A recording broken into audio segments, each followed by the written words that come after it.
নারায়ণগঞ্জের রূপগঞ্জে ঢাকা সিলেট মহাসড়কের ভুলতা এলাকায় ফুটপাত থেকে হকার উচ্ছেদ করতে গিয়ে ভুলতা ইউনিয়ন পরিষদের চেয়ারম্যান ব্যারিস্টার আরিফুল হক ভূঁইয়া হকারদের রোষানলে পড়েছেন।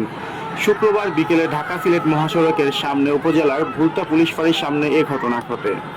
স্থানীয় ও প্রত্যক্ষদর্শীরা জানান, ভুলতা এলাকার গাউসিয়া মার্কেটের সামনে ঢাকা সিলেট মহাসড়কের ফুটপাত দখল করে অবৈধভাবে বিভিন্ন দোকানপাট বসানো হতো। ফুটপাত দখলের ফলে বেশিরভাগ সময় সড়কটিতে যানজট লেগেই থাকতো। এতে সাধারণ মানুষকে ভোগান্তিতে পড়তে হতো। গত 10 দিন আগে উপজেলা নির্বাহী অফিসার ইউনো আহসান আহমেদ রাসেল সহ প্রশাসন ভুলতা এলাকায় ফুটপাত উচ্ছেদ করে দেয়।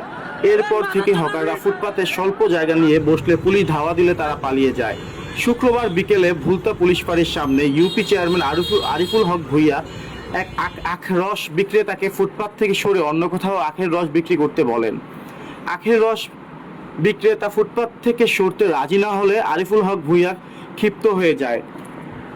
এতে এক পর্যায়ে আখরস বিক্রেতা ও ইউপি চেয়ারম্যান আরিফুল হক ভূঁইয়ার মধ্যে বাকবিতণ্ডার ঘটনা ঘটতে থাকে।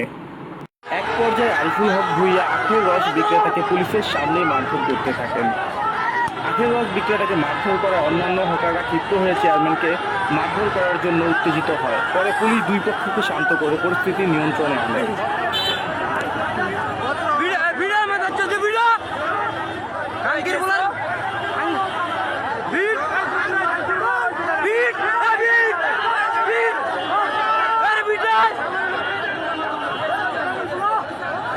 মাথার চোদ্দ ভিড়